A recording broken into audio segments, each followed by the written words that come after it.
Here are some of the key events of the 1973 war. It began on October the 6th when Egyptian and Syrian forces attacked Israeli positions in the occupied Sinai Peninsula and Golan Heights. 10 days later, Israel began a massive counterattack, eventually trapping the Egyptian army. A ceasefire was signed on October the 25th, but the fighting stretched into January the following year and affected relations with Israel for decades to come. We're joined on the line now from Cairo by one of our correspondents, who we're not naming for security reasons.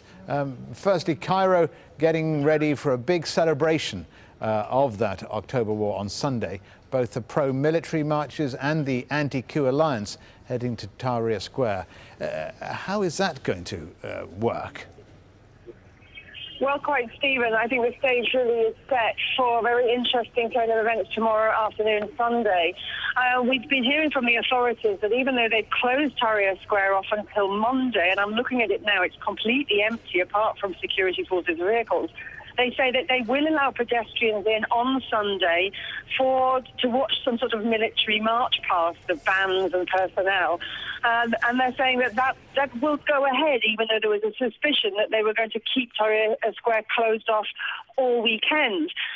But we're also now hearing from the anti-coup alliance, who have announced in the last couple of hours that they will start their marches in 5 different areas of Cairo on Sunday at 2 o'clock local time, that's midday GMT, and they will head towards Tahrir Square, and they plan to converge on the square at 4 o'clock.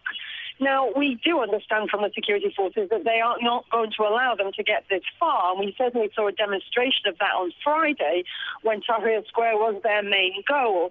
They're saying that even if some try to get in that aren't part of the march, they'll be able to tell who the key people are. Quite how that works, I'm not quite sure. But they've certainly beefed up the security already around the square. We're seeing a lot more vehicles parked, a lot more concrete barriers being brought in. So there is a lot of preparation going on to try to keep these two sides apart.